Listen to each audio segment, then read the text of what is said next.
ओम शांति।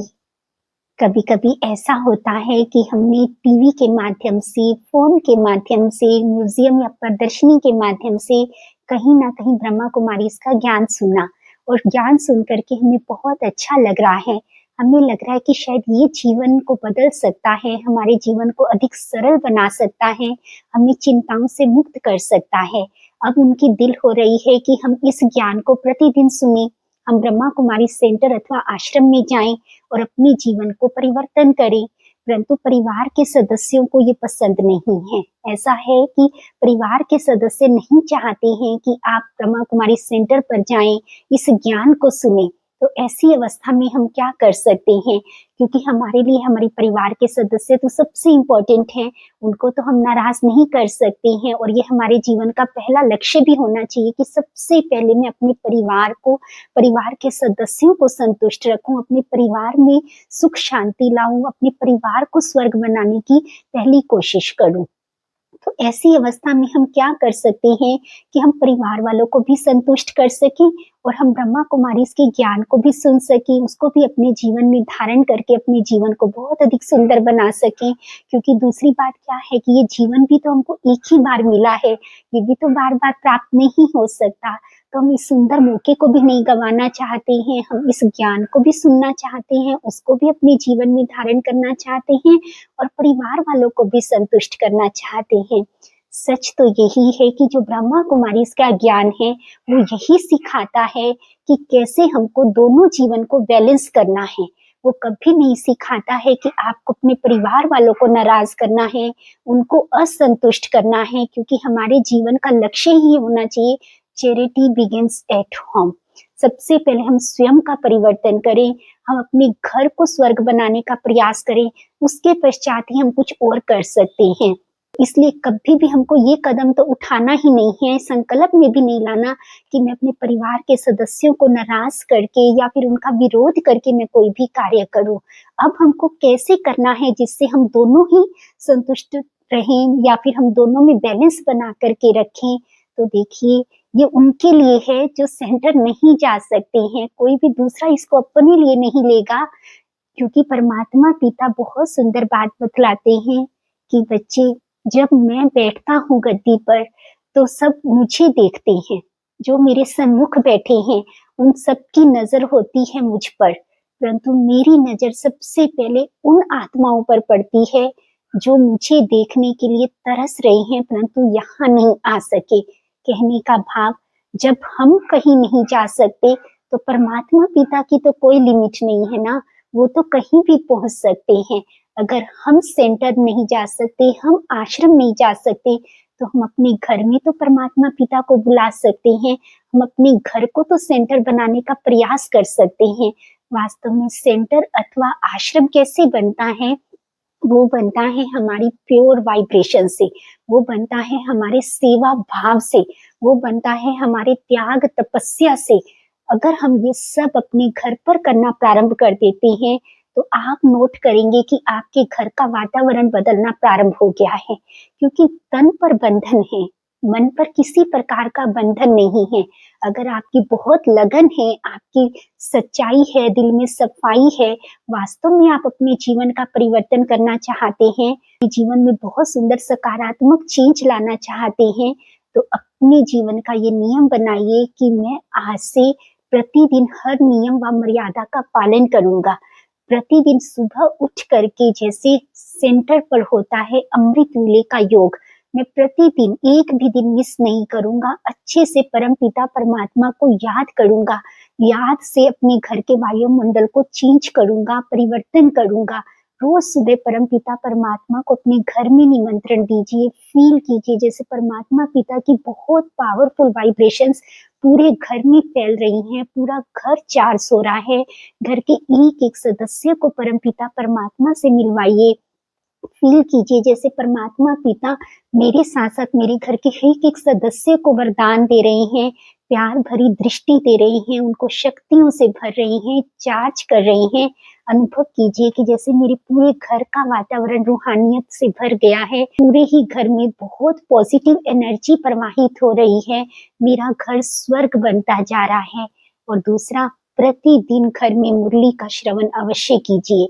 हाँ, ये हो सकता है कि अभी आपको घर में बंधन है, आपका समय थोड़ा आगे-पीछे हो सकता है, परंतु नियम अवश्य बनाइए कि मुझे घर में कम से कम 2 बार तो मुरली को अच्छे से पढ़ना ही है, क्योंकि जिस घर में परमपिता परमात्मा के महावाक्य गूंजते हैं, उस घर का वातावरण अवश्य ही चेंज होना प्रारंभ हो जाता है। तीसरा, भोजन परमपिता परमात्मा की याद में बनाइए। भले अगर अभी आपकी धारणाएँ नहीं भी हैं, तो भी कोई बात नहीं, धारणाओं के लिए भी अभी इतना जोर नहीं डालिए। सबसे पहले स्वयं की वृत्ति को, अपने परिवार की वृत्ति को चेंज करने का प्रयास कीजिए, क्योंकि जिस दिन उनका मन बदलेगा ना, तो सारे बंधन अपने आप कट जाते हैं, सारे बंधन अपने आप सोल्व हो जाएँगे। हर जो चीज़ आप चाहते हैं, वो ऑटोमेटिकली आपको मिलेगी। आपको सिर्फ एक ही पुरुषार्थ करना है कि मैं बस परमपिता परमात्मा को याद करूं, हर आत्मा को संतुष्ट रखने का, खुश रखने का प्रयास करूं, अपने घर को सेवा स्थान समझ करके जो भी मैं कार्य कर रहा हूं, ये समझ के करूं कि मैं अपने घर का नहीं, परमपिता परमात्मा के घर का कार्य कर रहा हूं। जैसे किसी भी मंदिर में, आश्रम में हम कोई भी कार्य करते हैं, तो उसको हम अपना भाग्य समझते हैं कि मुझे ये सेवा का चांस मिला है, इससे मेरा भाग्य बनेगा।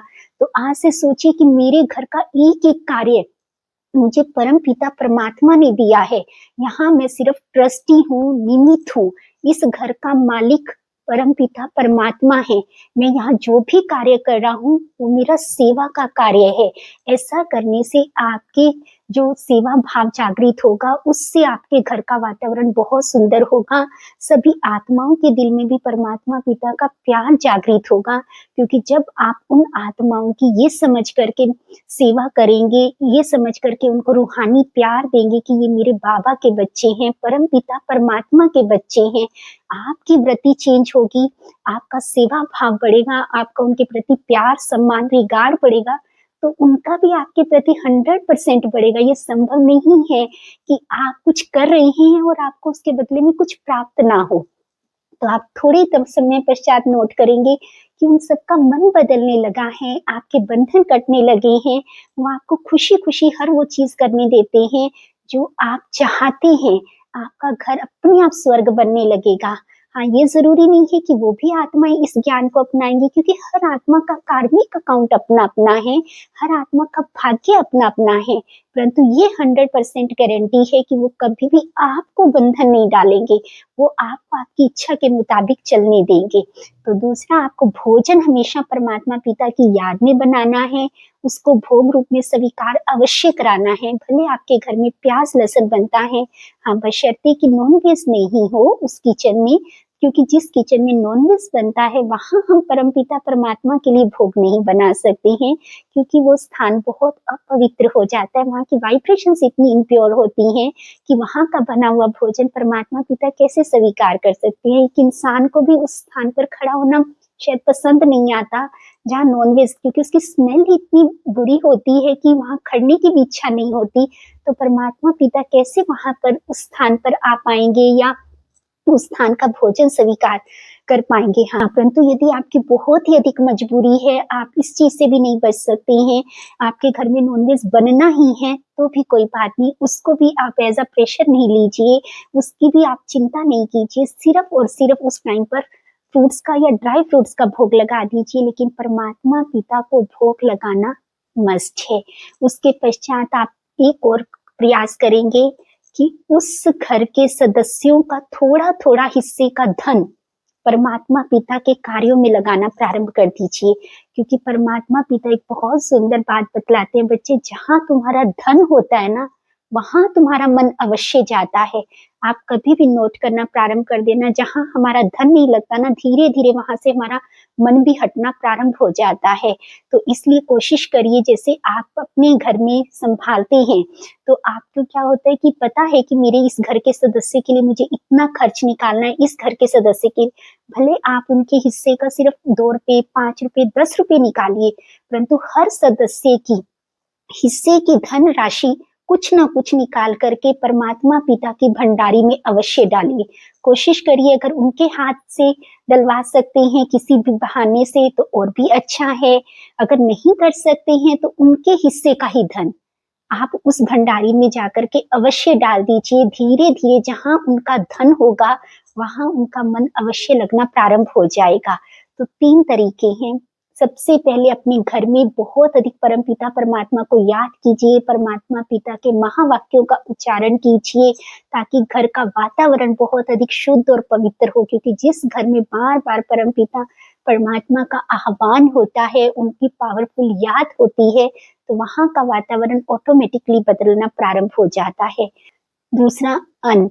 कोशिश कीजिए कि परमात्मा पिता की याद में बना हुआ भोजन हो, उनको स्वीकार कराया हुआ भोजन हो, उन्हीं की याद में बैठ कर के उन सदस्यों को खिलाया जाए, ताकि उनका मन परिवर्तित हो। और तीसरा, धन। उनके हिस्से का थोड़ा-सा धन परमात्मा पिता के कार्यों में अवश्य लगाइए। ये तीनों ही चीज़ें बहुत अधिक मदद करेंगी उनके मन को, उनकी वृत्ति को चेंज करने में। क्योंकि जब किसी का मन बदलता है और तब वो आपको प्यार से किसी कार्य को करने की छुट्टी देता है, मज़ा तभी आता है। क्योंकि अगर घर में ही असंतुष्टता है, रोज़-रोज़ इसी बात पर लड़ाई झगड़ा हो रहा है, रोज़-रोज़ इसी बात पर ही मिसअंडरस्टैंडिंग क्रिएट हो रही है कि आपको ये नहीं करना, आपको वो नहीं करना, तो ना आप अपनी राह पर अच्छे से चल पाएँगे, ना आप उनको संतुष्ट कर पाएँगे, ना स्वयं को संतुष्ट कर पाएँगे, ना ही परमपिता परमात्मा को संतुष्ट कर पाएँगे। धैर्यता रखिए, अपने घर को अपना सेवा स्थान समझिए, क्योंकि इस समय भी आप जो कर रहे होंगे, आपका 100% भाग्य बनेगा। परमात्मा पिता का ढेर सारा प्यार, उनकी दुआएँ, उनकी शक्तियाँ मिलेंगी और ये सब आपको मदद करेंगी इन सब बंधनों से मुक्त होने की।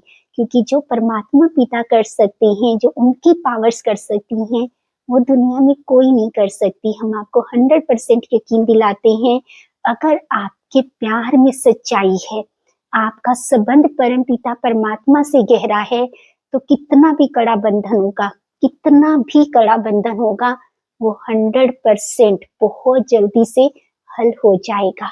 क्योंकि उसके प्यार में वो शक्ति है जिसके आगे कोई भी बंधन, कोई भी मुसीबत ठहर नहीं सकती है। बशर्ते आपके प्यार में सच्चाई होनी चाहिए, आपके प्यार में वफादारी होनी चाहिए कि मेरा तो एक, दूसरा ना कोई। आपके जीवन में ये धारणा पक्की होनी चाहिए कि मैं सिर्फ ट्रस्टी हूँ, मैं निमित्त हूँ, ये मेरा सेवा स्थान है, ये सभी सदस्य मेरे अपने परिवार के नहीं हैं, ये मेरे परम पिता परमात्मा के बच्चे हैं। जब इस भावना से हम उनको प्यार देंगे, रिगार्ड देंगे, उनकी सेवा करेंगे, तो उनका मन ना बदले, ये असंभव है। तो एक बार इसको अपना करके देखिए, अपने जीवन को बहुत सुंदर बना करके देखिए, सबको प्यार से लेकर के संतुष्ट करके चलिए। मजा इसी बात का है, इसीलिए संगम युग को मौजों का युग कहते हैं, क्योंकि 21 जन्मों का जो सुख गाया गया है, उसमें से पहला जन्म ये है।